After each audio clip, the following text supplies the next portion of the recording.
आप सभी का गुड़िल परिवार में बहुत बहुत स्वागत है। बच्चों, अगर आप 2026 में बोर्ड एग्जाम देने जा रहे हैं और आप आर्ट्स स्ट्रीम को चुना है और आपका सब्जेक्ट अगर हिस्ट्री है तो ये वीडियो आप सभी के लिए बहुत ही शानदार होने जा रहा है और आप सभी के लिए बहुत ही महत्वपूर्ण जो कि आपके एग्जाम में आने वाले प्रश्न है उन्हें लेकर आया हूं। पहला चैप्टर से ईंटे मन के तथा अस्थियां का दीर्घ उत्तरीय प्रश्न का सीरीज।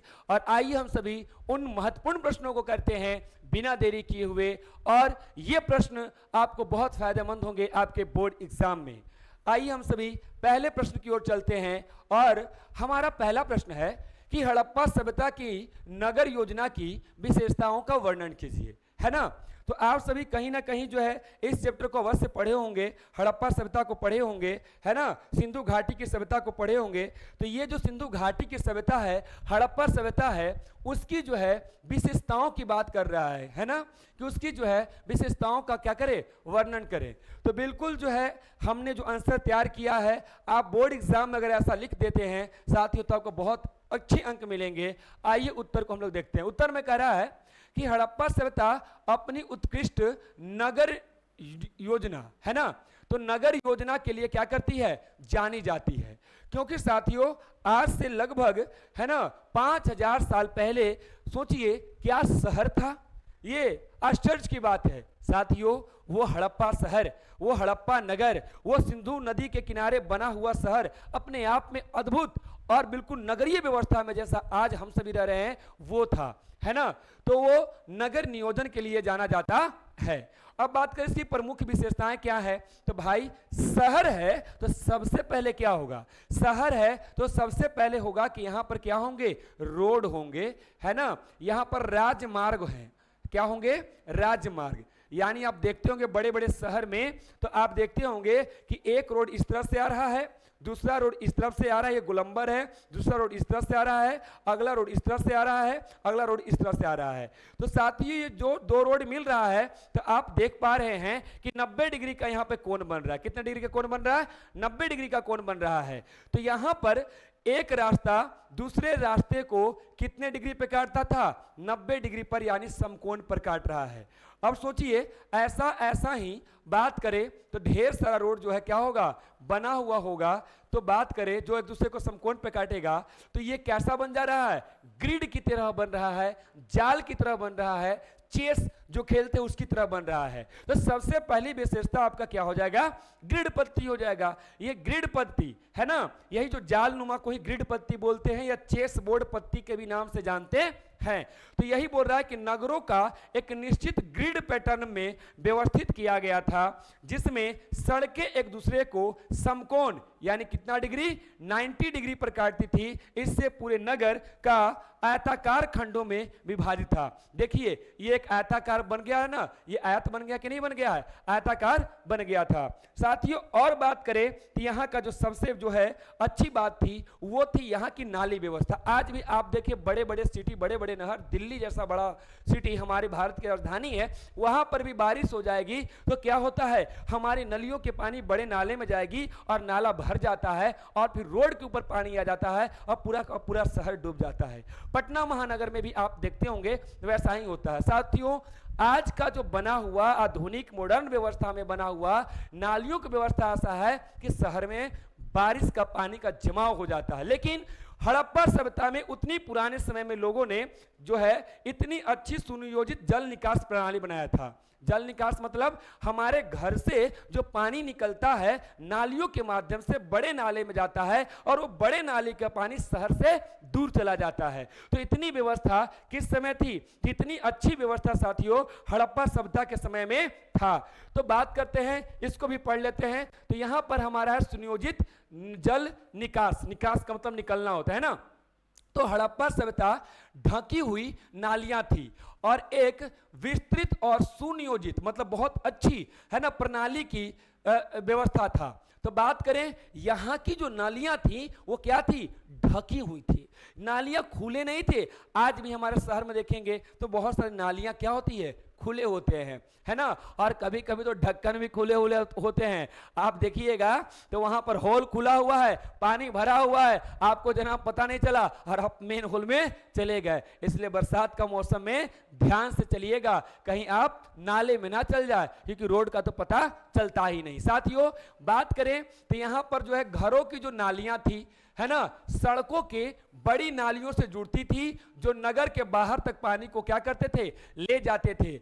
और यह स्वच्छता के प्रति उनकी जागरूकता को भी क्या करता है, दर्शाता है। यानी नालियों की साफ सफाई की भी इन लोग जो है प्रॉपर तरीका की व्यवस्था किया करता था।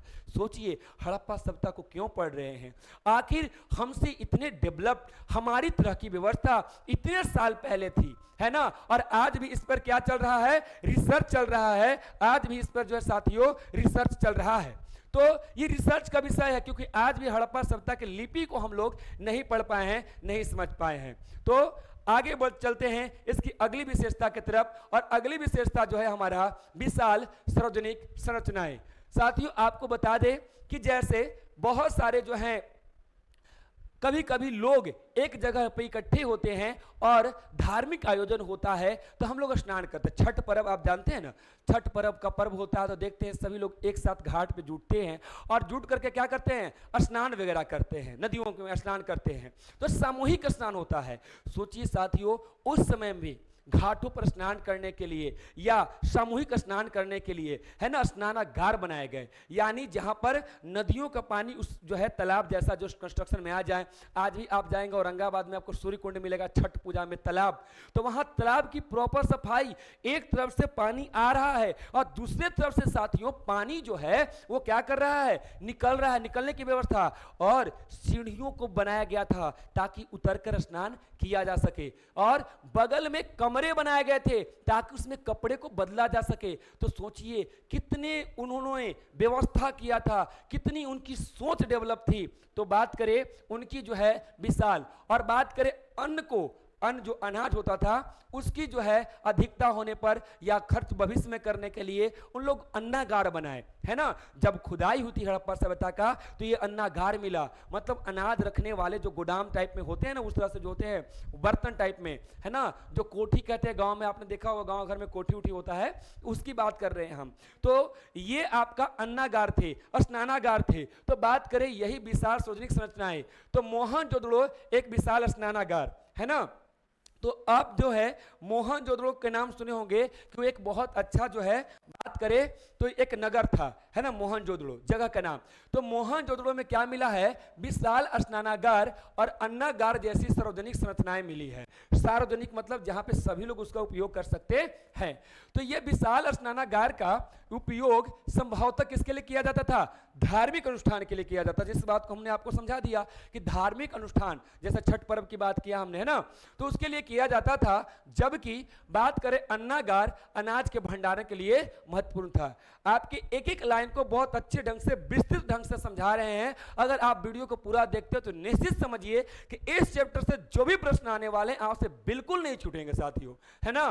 तो बिल्कुल पूरे वीडियो में बने रहें। और अगर ये वीडियो पसंद आ रही हो तो आप अपना प्यारा सा कमेंट जो है कमेंट बॉक्स में जरूर जो है छोड़े, ताकि हमारी उत्साहवर्धन करे और आप सभी के लिए नए नए प्रयास करते रहें और बोर्ड एग्जाम में बहुत अच्छे अंक से आपको जो है ना, उत्तीर्ण करा सके। आइए हम सभी विशेषताओं में देखते हैं कि इसकी एक और विशेषता थी, और वो विशेषता क्या था, इसकी आवासीय भवन यानी रहने की व्यवस्थाएं। बात करें तो यहाँ घर बना था। आप गांव के घर में आप देखते होंगे, शहर की बात नहीं कर रहा हूं, आप देखे होंगे तो पहले एक आंगन होता है, और आंगन, है ना, आंगन के क्या होता है, चारों तरफ घर बना होता है। और तो उस समय भी आंगन होता था साथियों, और आंगन के चारों तरफ क्या होता था, घर बना होता था। और जहां पर रसोई घर होता था उसके बगल में जो होता कुआं होता था। और बात करें तो हमारा जो है स्नानागार, है ना, स्नानागार होता था। तो स्नानागार में भी कुआं होता था जहां पर हम लोग स्नान करते थे, है ना। और आधा कुआं बाहर की ओर और आधा कुआं अंदर की ओर, ताकि बाहर के राहगीर भी इस कुएं से पानी पी सके, और जब बारिश हो तो उससे कुआं भी क्या हो, पुनः जल की प्राप्ति कर सके। तो सोचिए कितने जो है साइंटिफिकली ढंग से, पूरे व्यवस्थित ढंग से उन्होंने व्यवस्था किया था। तो आइए समझते हैं आवासीय भवन। बात करें तो आवासीय मतलब रहने लायक, है ना। भवन मतलब जो समझ रहे हैं घर, है ना। आमतौर पर एक आंगन के चारों ओर, है ना, बने होते थे जिसमें कई कमरे होते थे और प्रत्येक घर में स्नानागार और शौचालय की व्यवस्था होती थी, जो व्यक्तिगत स्वच्छता को क्या करता था, जोर को दर्शाता था। तो बात करें तो यहां पर जो है व्यक्तिगत जो है ना, बात करें साफ सफाई का भी लोग क्या करते थे, बहुत अच्छा ख्याल करते थे, है ना। तो इतनी अच्छी व्यवस्था थी। बात करें तो अब जो है सबसे बड़ा बात करें तो यहाँ पर जो है आपको शहरों का डिजाइन भी दिखाई दिया है। तो कुछ जो शहर मिले हैं जहाँ पे फोर्ट यानी दुर्ग मिले हैं, यानी जिनका घर ऊंचा पे बना हुआ था और चारों तरफ से उसको घेरा गया था, उसे क्या कहा गया, उसे दुर्ग कहा गया। और बात करें निचला शहर जिसमें समान आदमी, देखिए दुर्ग में कौन रहेगा, जो चारों तरफ से किला बना कर रहेगा, तो वहाँ पे शासक लोग रहेगा, है ना।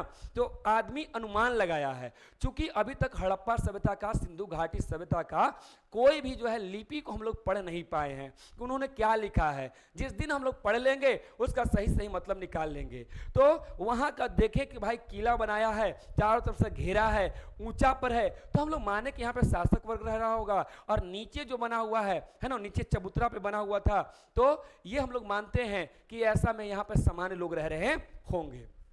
तो अधिकांश हड़प्पा स्थलों में दो भाग थे, एक आपका ऊंचा दुर्ग हो गया और दूसरा निचला शहर हो गया। संभवतः दुर्ग पर संभवतः शासक वर्ग रहता होगा, यानी महत्वपूर्ण लोग रहते होंगे, जबकि निचले शहर में कौन रहेंगे, सामान्य निवासी निवास किया करते थे। तो इतनी पहला प्रश्न जो है समझ में आ गया। दीर्घ उत्तरीय प्रश्न है इसलिए आपको थोड़ा वक्त लगेगा, है ना। तो आइए हम सभी अब चलते हैं दूसरे प्रश्न की ओर। और दूसरा प्रश्न हम सभी के सामने है और यह प्रश्न हम सभी से क्या कह रहा है, तो यह प्रश्न हम सभी से कह रहा है कि हड़प्पा सभ्यता के सामाजिक और आर्थिक जीवन पर प्रकाश डालिए, यानी उस समय का समाज कैसा था और उस समय के लोग जीवन चलाने के लिए कौन से कार्य किया करते थे, इस बात को समझाना है। यानी आज के समाज में हम देखते हैं कि हमारे पिता ही सब कुछ होते हैं ना, हमारी जो होते हैं हर डिसीजन को जो होता है पिता लेते हैं, पुरुष लेता है। हमारा समाज आज का पुरुष प्रधान समाज है। लेकिन बात करें तो हमारा पहले, यानी जो इससे पहले की बात करें, है ना, किसमें, हड़प्पा सभ्यता में, तो यहाँ पर बहुत सारी जो है महिलाओं की मृण मूर्तियां मिली है। मृण मूर्तियां, मृण मूर्तियां का मतलब क्या होता है, तो मृण मूर्तियां का मतलब होता है मिट्टी की मूर्तियां। किसकी मूर्तियां, मिट्टी की मूर्तियां मिला है। और ये मूर्तियां किसकी थी, तो ये साथियों स्त्रियों की थी। किसकी थी, स्त्री की थी, महिला की थी, और संख्या में बहुत मिला है। अगर आज आपको बोले कि राष्ट्रपति के नाम बताइए, प्रधानमंत्री के नाम बताइए, मुख्यमंत्री का नाम बताइए, तो अधिकतर उसमें पुरुष आ जाएंगे, पुरुष का फोटो आ जाएगा। इससे हम कह सकते हैं, अंदाजा लगा सकते हैं कि शासक वर्ग पुरुष रहा होगा, यानी पुरुष प्रधान समाज रहा होगा। लेकिन यहाँ पर बहुत सारी मृण मूर्तियां स्त्रियों का मिला था, तो इससे हम अंदाजा लगा सकते हैं कि यह समाज मातृसत्तात्मक था, यानी यहाँ पर महिलाओं को जो है ज्यादा महत्व दिया जाता था। बात करें तो यहाँ पर जो है बहुत सारी वस्तुएं मिले हैं। जैसे यहाँ पर खुदाई हुए तो यहाँ पर साथियों कब्र मिला है। क्या मिला है, कब्र मिला है। कब्र में क्या था, तो कब्र की खुदाई की गई। तो जानते हैं आज भी जैसे मरने के बाद जो है क्या होता है, हम लोग पंडित जी को दान करते हैं। दान करते हैं कि नहीं करते हैं, कि भाई मर गए हैं तो वो स्वर्ग जाएंगे, तो भाई वहां पर दूसरे दुनिया में गए हैं तो उनको कुछ ना कुछ वस्तु की आवश्यकता चाहिए। पंडित जी कहते हैं खटिया दीजिए, पंडित जी कहते हैं कि जो है लोटा दीजिए, थरिया दीजिए, है ना, गाय दीजिए, दूध नहीं पिएंगे, है ना, टीवी दीजिए, टीवी नहीं देखेंगे। तो बहुत सारी चीज का डिमांड करते कि पंडित जी को दान कीजिए, और इनको दान किए मतलब जो जहां गए उस लोक में उनको उतना सम्मान मिलेगा। साथियों आप सभी को जानकर ये हैरानी होगी कि हड़प्पा सभ्यता के लोग भी जब मरते थे और उन्हें दफनाया जाता था तो उसके अंदर भी सामान डाला जाता था, उनके जरूरतों के सामान। अब बताइए जो सामान्य आदमी होगा वो साधारण मिट्टी का बर्तन होगा, थोड़ा सा साधारण सा जो धातु का बना हुआ चीज उसको साथ में देगा। लेकिन जो अमीर होगा वो अपने साथ जो कान में नाक में पहनने वाले जो मूल्यवान जो धातु होंगे, है ना, उनको साथ में रखे होंगे। तो इससे पता चलता है कि कौन अमीर था और कौन गरीब था, है ना, इस बात का जो है हम सभी को पता चलता है। तो देखिए पहला सामाजिक जीवन की हम बात करें तो हड़प्पा समाज में, है ना, सामाजिक विभिन्नताएं क्या थी, मौजूद थी। विभिन्नताओं का मतलब समाज में अमीर गरीब थे। जो उनके आवासों और दफनाने के तरीकों से स्पष्ट होता है। यानी जब उनका घर मिला तो जो गरीब थे उनका घर गोलाकार था और जो अमीर था उनका घर आयताकार था। और हमने थोड़ी देर पहले बताया कि जो अमीर थे उनको दुर्ग में रह रहे थे और जो गरीब थे वो निचले शहर में रह रहे थे, है ना, ये सब बताया था। कुछ लोगों के आवास बड़े और अधिक सुविधाजनक थे जबकि कुछ के क्या थे, छोटे थे। कब्रों में मिली, है ना, विभिन्न प्रकार की वस्तुएं सामाजिक स्तरों की ओर इशारा करता है कि भैया उनका समाज कैसा रहा होगा, कौन अमीर है और कौन गरीब है ना। हालांकि यह कहना मुश्किल है कि समाज में कितनी स्पष्ट श्रेणियां थी। श्रेणियां का मतलब कितने पार्ट में डिवाइड थे, है ना। बात करें आर्थिक जीवन का, कौन सा जीवन का, आर्थिक जीवन का। तब हम लोग देखते हैं सामाजिक जीवन देख लिए, अब हम लोग देखेंगे आर्थिक जीवन। यानी आर्थिक मतलब रुपया पैसा का, यानी जिससे वो लेन देन करते होंगे, खरीद बिक्री करते होंगे, क्रय विक्रय करते होंगे, है ना। तो वो क्या क्या करते थे, इस बात को अब हम सभी जो है देखेंगे। तो बात करें तो इनका आर्थिक जीवन, हड़प्पा सभ्यता की जो है अर्थव्यवस्था किस पर, कृषि, पशुपालन और बात करें व्यापार पे आधारित था। व्यापार मतलब जो हमारे पास सामान है उसे हम क्या करेंगे, अन्य किसी के पास ले जाकर क्या करेंगे, बेचेंगे और उससे जो मुनाफा होगा हम अपने पास रखेंगे। तो ये व्यापारी थे। और बता दें ये व्यापार करने के लिए मेसोपोटामिया तक जाया करते थे और मेसोपोटामिया के लोग इन्हें, है ना, जहाज से जाते थे तो उन्हें मेलूहा कहते थे। क्या कहते थे, मेलूहा। याद रखिएगा ये क्वेश्चन जो है ऑब्जेक्टिव में पूछ सकता है, मेलूहा कहते थे। किन्हें कहा जाता था, तो हड़प्पा सभ्यता के वासियों को मेलूहा कहा जाता था, है ना। तो यहाँ की अर्थव्यवस्था मतलब खेती करके जो पैसा वगैरह लेन देन चल रहा था, पशुपालन कर रहे थे और व्यापार भी कर रहे थे। आप कहेंगे सर एक बात बताओ, ठीक है, कि जो है हमें कैसे पता चला कि ये सब ये चीज करते थे, है। तो वहां पे खुदाई हुआ तो बहुत सा चीज मिला है। साथियों अगर ये चैप्टर नहीं पढ़े होंगे, अगर आप इस पूरे लेक्चर को देख लेंगे तो निश्चित कहते हैं कि आपका पूरा का पूरा चैप्टर कवर हो जाएगा मात्र इस वीडियो से, है ना। तो यहां पर देखिए पशुपालन देखते हैं। यानी पशु में इन लोग क्या है, भेड़, बकरी, भैंस, बैल, जानवरों को पाला करते थे, है ना। तो ये याद रखिएगा कि इन लोग मुख्य रूप से जो है भेड़, और इन लोग किस जानवर को नहीं जानता था, परिचित नहीं था, तो इन लोग जो है शेर वाले जानवर से इन लोग परिचित नहीं था। तो ये क्वेश्चन ऑब्जेक्टिव में पूछ सकता है कि हड़प्पा वासी किस शहर जो है आपको जो है पशु को नहीं जानते थे, तो शेर को नहीं जानते थे। बात करें यहाँ पर शिल्प और उद्योग भी थे, है ना। हाँ, तो बात करें इनका जो है उपयोग जो है ये पशु के किस रूप में, दूध के रूप में करते थे, इनका मांस भी खाते थे और खेती में गाय बैल का क्या करते थे, उसको खेत को जोतने के लिए उपयोग में लाते थे। बात करें तो इन लोग जो शिल्प, है ना, शिल्प और उद्योग, शिल्प का मतलब होता है कि कुछ कुछ अपने हाथों से सामान बनाना, है ना। जहां पर कारखाना होता है, फैक्ट्री होता है, जहां पर नए नए वस्तुओं से हम लोग क्या करते हैं, निर्माण करते हैं, मिट्टी से बर्तन बनाते हैं, धातु से हम लोग कोई ना कोई वस्तु बनाते हैं, ना, तो औजार बनाते हैं, हथियार बनाते हैं। तो साथियों ऐसे शिल्प और उद्योग भी मिले हैं, है ना। तो यहां पर हड़प्पा के लोग जो हैं विभिन्न प्रकार के शिल्पों में निपुण थे, मतलब सामान बनाने में क्या थे, निपुण थे। जैसे ये मिट्टी के बर्तन बनाते थे, मनके बनाते थे। मनके का मतलब घड़ा, घड़ा होता है ना, घड़ा देखें, घड़ा में जो पानी पीते हैं, मनके बनाते थे। धातु कर्म, यानी जो है धातु के लोग हाथ में पहनने वाला धातु का बर्तन बनाया करता था, है ना, और वस्त्र का भी निर्माण करता था।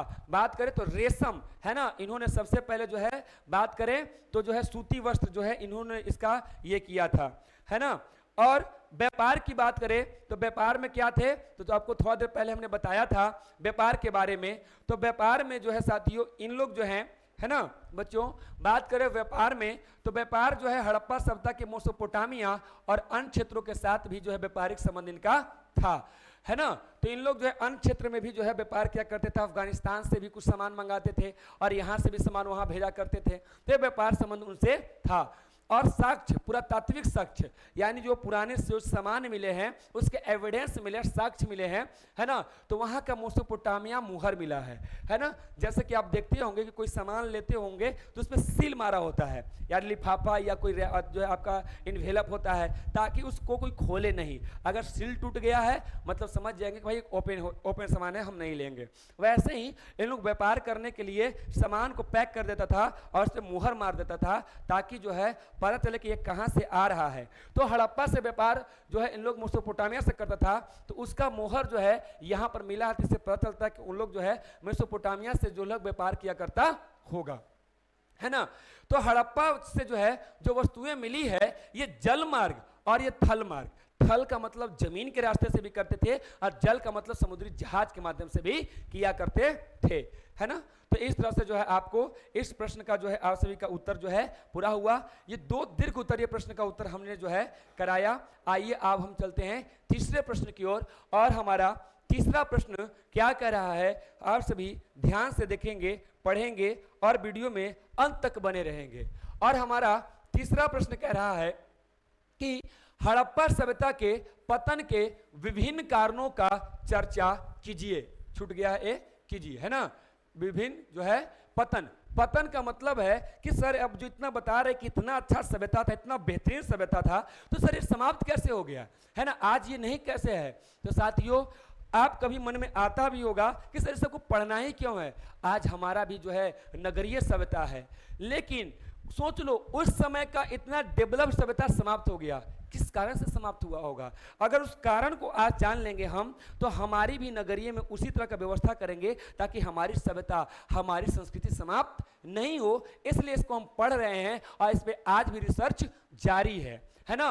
तो ये पतन यानी ये समाप्त कैसे हो गया हड़प्पा सभ्यता, इसके क्या क्या कारण है। चूंकि हमने पहले बताया कि इसके जो लिखे हुए स्क्रिप्ट को, लिपि को अभी तक हम लोग नहीं पढ़ पाए हैं, है ना। तो अभी भी ये रहस्य बना हुआ है कि भाई कैसे हुआ, लेकिन कुछ विद्वान अनुमान लगाते हैं, उन्हीं अनुमानों को आपको अपने आंसर में इनपुट करना है। तो पहला कहता है कि हड़प्पा सभ्यता के पतन कारण अभी भी क्या बने हुए हैं, रहस्य बने हुए हैं और इस संबंध में कई सिद्धांत क्या हैं, प्रचलित हैं। अब भाई कौन कौन सा सिद्धांत प्रचलित है, आइए उसको हम लोग समझते हैं कि भाई कौन कौन सा सिद्धांत प्रचलित है। तो बात करें सिद्धांत जो प्रचलित है उसमें जो है प्रमुख जो सिद्धांत है वो सिद्धांत आपको हम लोग देखते हैं। तो पहला कुछ लोग मानते हैं कि जो है जलवायु परिवर्तन, यानी ऐसा मौसम आया होगा जिसको लोग बर्दाश्त नहीं कर। अब देखिए गर्मी बढ़ गया है और काफी गर्मी बढ़ा हुआ है, इतनी गर्मी बढ़ रहा है, अगर ऐसा ही गर्मी बढ़ते रहा तो ग्लेशियर साथियों पिघल जाएगा, समुद्र का स्तर बढ़ जाएगा, बाढ़ आएगा, डूब के मर जाएंगे। या कोरोना का समय आया था, महामारी आया था, तो महामारी में सबको रोग फैल जाता, सब लोग मर गया।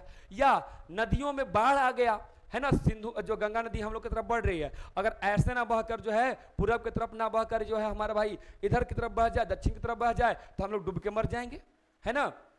तो बात करें तो कहने का मतलब है नदी अगर रास्ता बदल लेगी तभी मर सकता। तो उस समय कौन सी नदी थी, सिंधु नदी थी। अगर सिंधु नदी अगर अपना रास्ता लिया होगा तब भी लोग बाढ़ में डूब के मर गए होंगे, है ना। तो ये कारण को समझ में आया कि क्या कारण हो सकता है। एक तो जलवायु परिवर्तन, अत्यधिक गर्मी पड़ गया या ऐसा मौसम आ गया जिसको लोग बर्दाश्त नहीं कर पाया, है ना, तो इस कारण से भी मर सकता है। या बाढ़ आ गया होगा, नदियों ने रास्ता बदल लिया होगा, या सूखा पड़ गया होगा जिसके कारण यहाँ पे कुछ खेती नहीं हो पाया होगा, ये भूमि अनुपजाऊ हो गया होगा, या हो सकता है कोई इस पर आक्रमण कर दिया होगा और इन लोग व्यापारी आदमी थे, युद्ध नहीं लड़ पाए, तो ये धीरे धीरे क्या हो गया, समाप्त हो गया। यहाँ के लोग कहीं कहीं जाकर बस गए, है ना। तो समाप्त होने के ये तमाम कारण हो सकते हैं। आइए हम सभी अब लाइन बाय लाइन देख लेते हैं, समझ लेते हैं।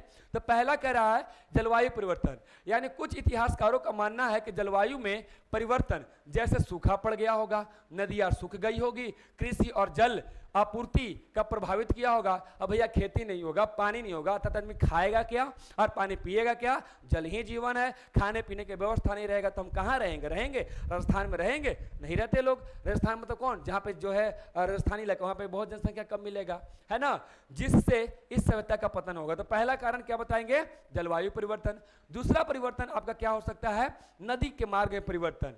तो उस समय जो है वहाँ का जो प्रमुख नदी कौन था, सिंधु नदी और उसकी सहायक नदी, है ना, झेलम, चिनाब, रावी, सतलज और ब्यास। ये सिंधु की सहायक नदी कौन कौन हो जाएगा, है ना, लिख देते हैं कौन कौन, झेलम, है ना, झेलम, फिर आपका कौन हो गया, चिनाब, फिर बात करें तो कौन हो गया, ब्यास, फिर और कौन हो गया, सतलज, है ना, सतलज, तो आपका हो जाएगा सतलज, सतलज, है ना, झेलम, चिनाब और एक और रह गया रावी। ठीक है, तो ये 5 नदी हो गए, है ना, आपका रावी, झेलम, चिनाब, ब्यास, है ना, और आपका हो गया आपका सतलज। तो ये 5 नदियां इसकी सहायक नदियां थी। तो हो सकता है इसकी जो है सिंधु नदी और इसकी सहायक नदियों में मार्ग का परिवर्तन किया होगा और यहां पर बाढ़ आ गया होगा, मिट्टी का कटाव हो गया होगा। तो भैया मिट्टी नहीं रहेगा तो खेती भी नहीं होगा और सारी बस्तियां यहां पर क्या हो गया होगा, समाप्त हो गया होगा। अब हम सही बात करें तो यहां पर अति शोषण भी होगा। अति शोषण में क्या होगा कि कुछ विद्वानों का मानना है कि यहाँ पे जो भी संसाधन थे उसका अति उद्योग उपयोग करें। जैसे अभी देखिए, अभी कहा जा रहा है कि जल बचाओ, हम लोग जल नहीं बचा रहे हैं, ब्रश कर रहे हैं, धो रहे हैं मुंह, अब पानी खूब गिरा रहे हैं, है ना, एक एक बल्टी पानी बहा दे रहे हैं। तो अभी नहीं ख्याल कर रहे हैं, खा रहे हैं, खाना फेंक दे रहे हैं। ऑक्सीजन का हम लोग कह रहे हैं कि भैया पर्यावरण को करो, पेड़ लगाओ। देखिए गर्मी इतनी बढ़ रही है, हम लोग गाड़ी पे गाड़ी खरीद कर हुर्र फुर्र कर रहे हैं और धुआं छोड़ रहे हैं। निश्चित जानिए आने वाले समय में जो बैग होता है ना, बैग के जगह पर सिलेंडर जो है ना ऑक्सीजन का होगा और नाक में से लगा हुआ होगा, है ना। कल की एक मूवी बना है, उसको आप देखिएगा तो उसमें चीज को सीन को दिखाया गया है कि सारा वातावरण में समाप्त हो गया है, ना गाय है ना पेड़ पौधा है, ये धरती बंजर हो गई है। तो हो सकता है साथियों, है ना, ऐसा समय आने से पहले हमें समझना होगा कि यहाँ जितने भी संसाधन है, संसाधन मतलब जो हमारी जरूरतों को पूरा करता है ना, ज्योग्राफी में पढ़ना है ना, तो ये सारे संसाधन का अत्यधिक क्या हुआ होगा, दोहन हुआ होगा, जिससे वनों की कटाई हो गई होगी और भूमि का अत्यधिक उपयोग किया गया होगा और पर्यावरण को नुकसान पहुंचाया गया होगा और सभ्यता का क्या हो गया होगा, पतन हो गया होगा। तो यहां तक बात समझ में आ गया। और अंतिम पॉइंट हमने कहा था क्या, अंतिम पॉइंट हमने कहा था बाहरी आक्रमण, यानी यह भी हो सकता है कि यहां पर क्या हुआ होगा, आक्रमण हुआ होगा, है ना। तो कुछ पुरातात्विक साक्ष्यों के आधार पर यह तर्क दिया गया है कि आर्यों का, क्योंकि इसके बाद आर्य का आगमन हो जाता है, वह ना वैदिक काल स्टार्ट हो जाता है, ग्रामीण सभ्यता जो थी, आगे पढ़िएगा अगले चैप्टर में है, ठीक है। तो ये आर्य जो है बाहर से आए थे, मध्य एशिया के ब्रिंडिस्तान से आए थे। कहां से आए थे, याद रख लेना, है ना। ये जो आर्य आए थे, है ना, मध्य एशिया से आए थे। और मध्य एशिया का एक जगह है, नाम क्या है, ब्रिंडिस्तान। क्या नाम है, ब्रिंडिस्तान नाम है, ठीक है ना, ब्रिंडिस्तान, ठीक है, ब्रिंडिस्तान। तो ब्रिंडिस्तान से आए थे, तो उनका आक्रमण हुआ होगा और हड़प्पा सभ्यता को नष्ट कर दिया होगा। हालांकि इस सिद्धांत को व्यापक रूप से स्वीकार नहीं किया जाता, लिख दीजिएगा, लेकिन क्या ही है। आगे बढ़ते हैं, आंतरिक संघर्ष हो सकता है भाई ये लोग आपस में लड़ गया होगा, आंतरिक कलह हुआ होगा और सामाजिक या अशांति, जैसे हम लोग जो होते हैं देखते हैं कि कम्युनिटी लड़ जाता है, हिंदू मुस्लिम कम्युनिटी लड़ गया, एक दूसरे को मार दिया। अरे भैया विजयनगर साम्राज्य आप पढ़े होंगे ना, तो विजयनगर साम्राज्य में क्या हो गया, देखते हो बहमनी और विजयनगर दोनों आपस में लड़ गया, दोनों समाप्त हो गया होगा। तो ऐसा भी होगा, यहाँ के लोग आपस में राजनीतिक अस्थिरता, मतलब राजा राजगद्दी को लेकर लड़ाई झगड़ा चला होगा और अपने आप में इसको कमजोर कर दिया और धीरे धीरे समाप्त हो गया होगा। और अंतिम पॉइंट हो गया आपका क्या, महामारी। हो सकता है यहाँ पे कोरोना की तरह कोई महामारी फैला होगा और जिसके कारण बहुत सारी संख्या में लोगों की क्या हो गई होगी, मृत्यु हो गए होंगे और सभ्यता का पतन हो गया होगा। इस तरह से आपका तीसरा क्वेश्चन मैंने कंप्लीट कर दिया। बिल्कुल, अगर आप चैप्टर नहीं पढ़े हो कोई बात नहीं, पूरा वीडियो देख लेना और ये वीडियो आपको दीर्घ उत्तरीय और बात करें तो लघु उत्तरीय में भी आपको मदद करेगा, क्योंकि इसी से लघु उत्तरीय बनेगा। तो आप वीडियो में बने रहना। कमेंट में जो है टेलीग्राम का लिंक डाला गया है, उसको जो है क्लिक करके टेलीग्राम ज्वाइन कर लेना, ये पीडीएफ उसमें मिल जाएगा। और अच्छा सा नोट्स बनाना, क्योंकि आपके अपने नोट्स गेस्ट पेपर नहीं, आपका अपने तरीका से लिखा गया हैंड राइटिंग का जो नोट्स होता है काफी यूजफुल होता है। आपको लगता है कि आप पूरा साल भर में पढ़े लिखे हैं, और नहीं तो हर किताब नया लगेगा बाबू। मार्केट में 72 तरह के किताब मिलेंगे, 73 तरह के विचार आएंगे, 74 तरह के सपने देखोगे, उस सबको छोड़ दो, बस एक अपना नोट्स बनाओ और उसको शिद्दत से पढ़ो, निश्चित तुम्हारा बहुत बेहतरीन नंबर आने वाला है। ठीक है, आगे बढ़ते हैं हम लोग नेक्स्ट प्रश्न की ओर।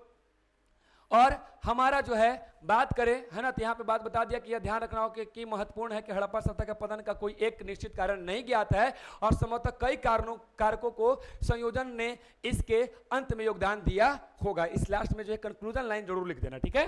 अब चलते हैं हम लोग नेक्स्ट प्रश्न की ओर। और हमारा प्रश्न अगला जो प्रश्न है वो कह रहा है, चौथा प्रश्न।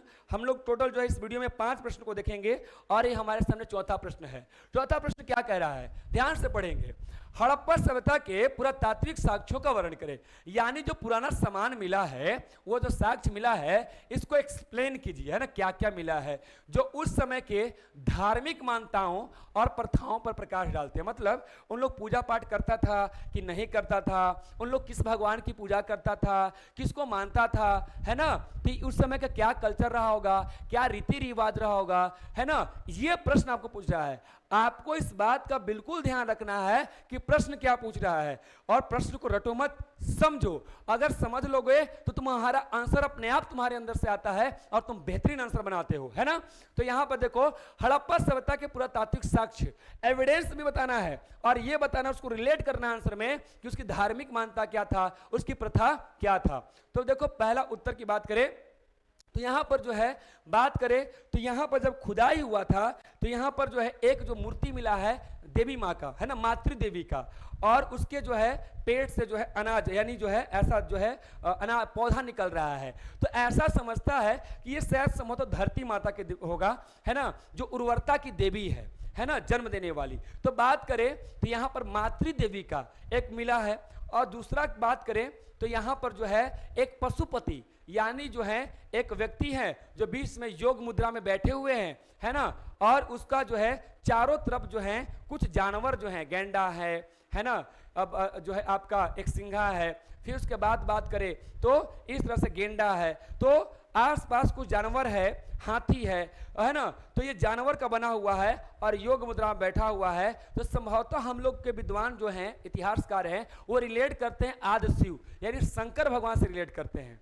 किससे रिलेट करते हैं? शंकर भगवान से रिलेट करते हैं। तो हो सकता है कि आपका जो है ना, वो उसको पशुपति देव कहा गया है। तो खुदाई में ये सब मिला है, इससे हम लोग पता किए हैं। लेकिन देखो, यहां पर मूर्ति जरूर थे, इन लोग शिवलिंग जो होता है, लिंग और योनि, क्योंकि देखिए ये संसार चल रहा है किससे? पुरुष और स्त्री से चल रहा है, और ये पवित्र चीज है, तो इसकी जो है पूजा भी करते थे, है ना। लिंग और योनि की बहुत सारी मिट्टी की मूर्तियां मिली है ना, तो वो उसकी भी पूजा करते थे। और बात करें, यहाँ मूर्तियों का साक्ष्य तो मिला है, लेकिन यहाँ पर कोई मंदिर नहीं मिला है। तो याद रखना कि हड़प्पा सभ्यता के लोग मंदिर नहीं, इन लोग जो है विश्वास तो करता था। आगे देखते हैं इसमें जो है क्या क्या बात लिखा हुआ है।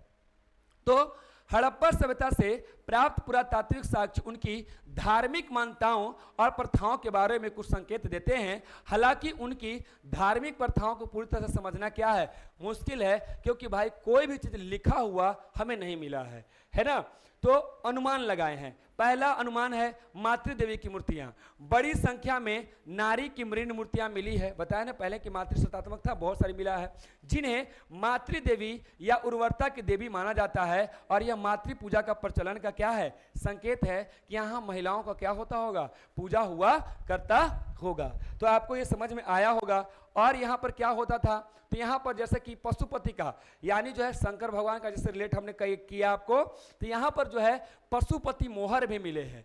यानी यहाँ पर एक पुरुष की आकृति को योग मुद्रा में, मतलब ध्यान की मुद्रा में, है ना, बैठे हुए दिखाया गया है, जिसके चारों ओर जानवर है, और इसे क्या कहा गया है? पशुपति, यानी आदि शिव के रूप में पहचाना गया है, जो शिव के प्रारंभिक पूजा का सुझाव देता है कि ये सब शंकर भगवान की पूजा किया करते होंगे।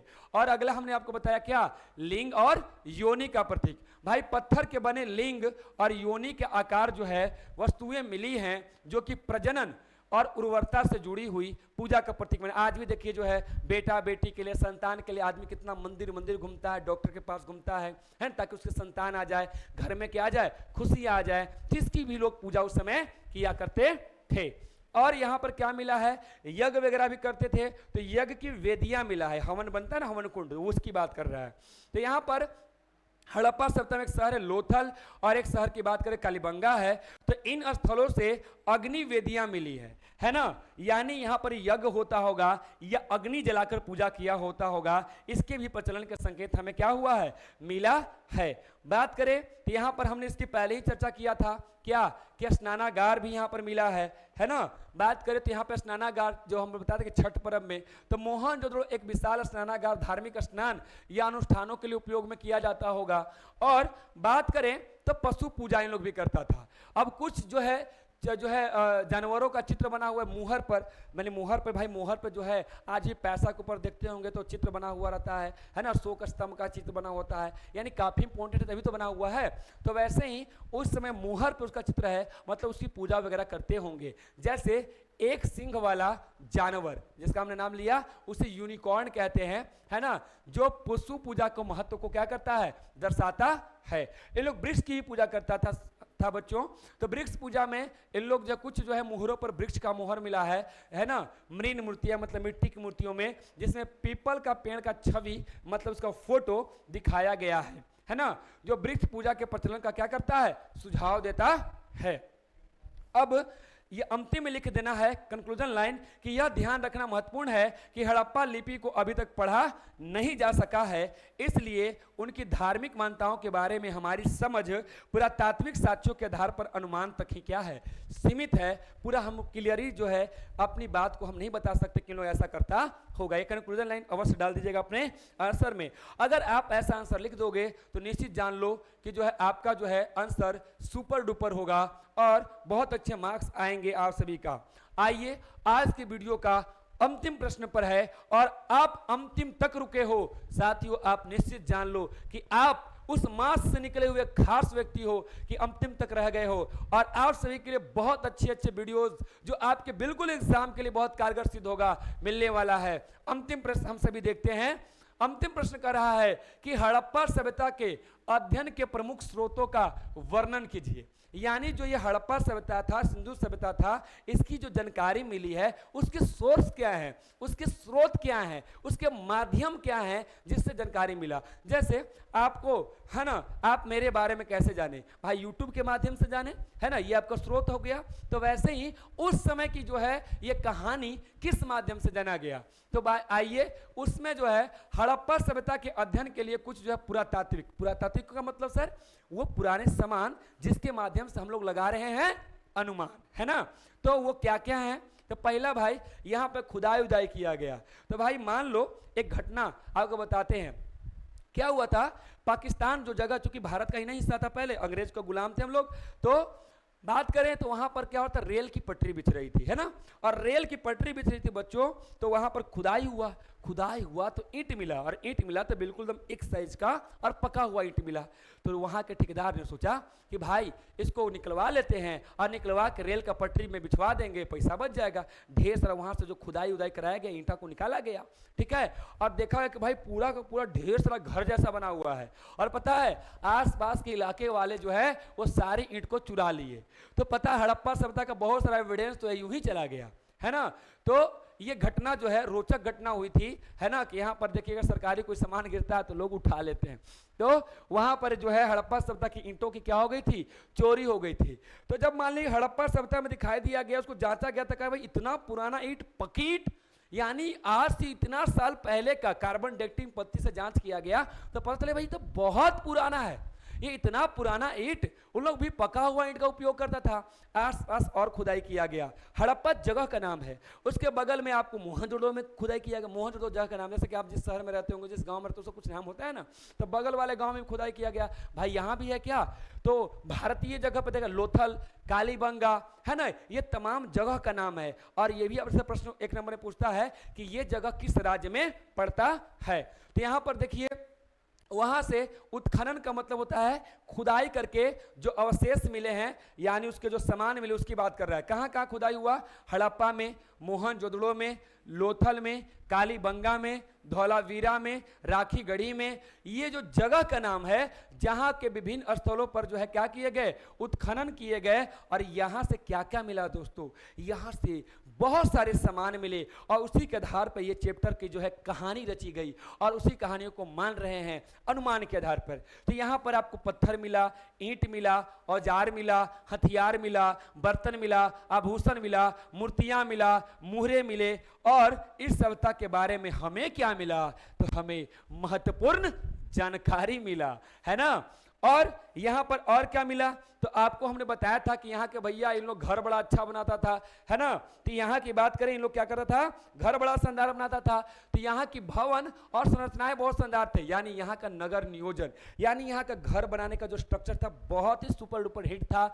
यहाँ का आवासीय घर बनाया था, बताते ना कि घर बीच में आंगन, चारों तरफ घर, और घर में ऐसा नहीं कि वहां से बाहर से दूरा पर से कोई देखे, मैंने दरवाजा पर से कोई देखे तो भीतर का घर दिखाई दे रहा ना, एकदम वहां से देखेगा तो आगे बीच में वो पहले घर दलान, और बाद जो है आपको अंदर का नहीं दिखाई देगा, महिला उला अंदर रहेगी, है ना।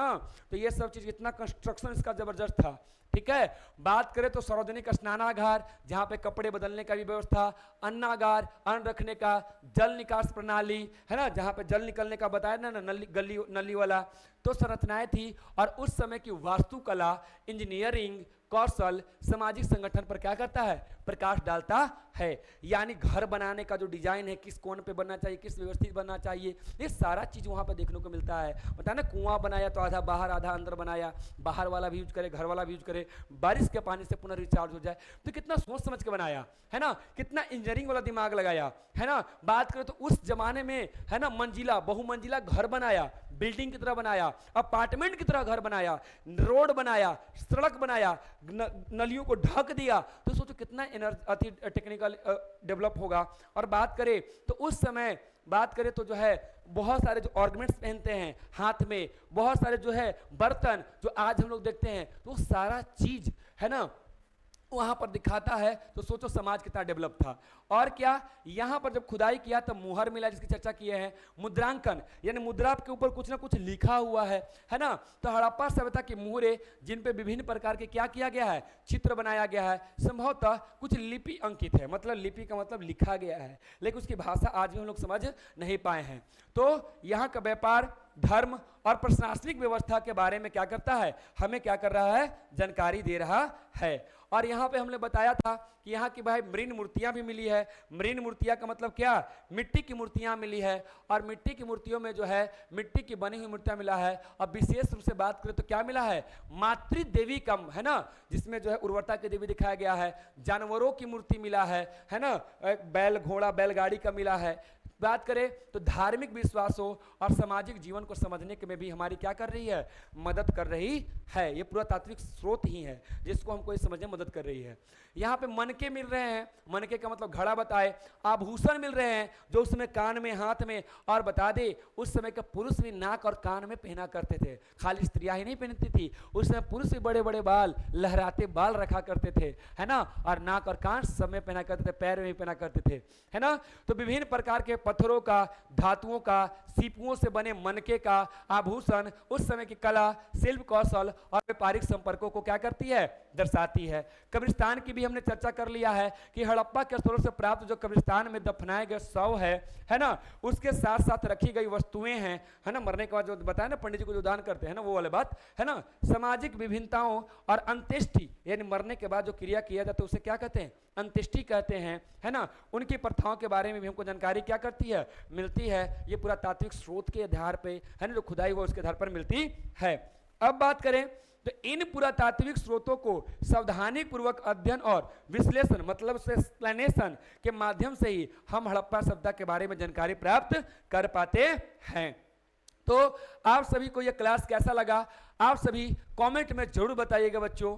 और आप सभी के लिए किस चैप्टर का प्रश्न उत्तर मैं लेकर आऊं, किस चैप्टर को मैं पढ़ाऊं, शुरू से पढ़ाऊं या बीच के कोई चैप्टर को पढ़ाऊं, किसकी मैं शुरुआत करूं, तो ये बात करें तो इस वीडियो के कमेंट बॉक्स में आप प्यारे प्यारे कमेंट डालो और क्या चाहिए हमें बताओ। आप सभी के लिए बेहतरीन और बिल्कुल रोचक ढंग से हम सभी आप सभी के लिए वीडियो लाएंगे। और 12th बोर्ड में निश्चित करते हैं आपका रिजल्ट बेहतरीन और शानदार होगा और बिल्कुल सारी कक्षाएं YouTube पे कराई जाएंगी। आप बस अपना प्यार और इसका वीडियो का अधिक से अधिक लिंक शेयर करो और हमारा जो सब्सक्राइब बटन है उसे दबा लो, है ना, टेलीग्राम में ज्वाइन कर लो। और निश्चित कहते हैं कि आपके पूरे कंटेंट को यहाँ पर मुफ्त में पढ़ाएंगे, सारे चैप्टर को खत्म करेंगे, सभी विषयों को पढ़ाएंगे। तो मिलते हैं नेक्स्ट वीडियो में। सभी को बहुत बहुत धन्यवाद, बेस्ट ऑफ लक, जय माता दी, जय हिंद।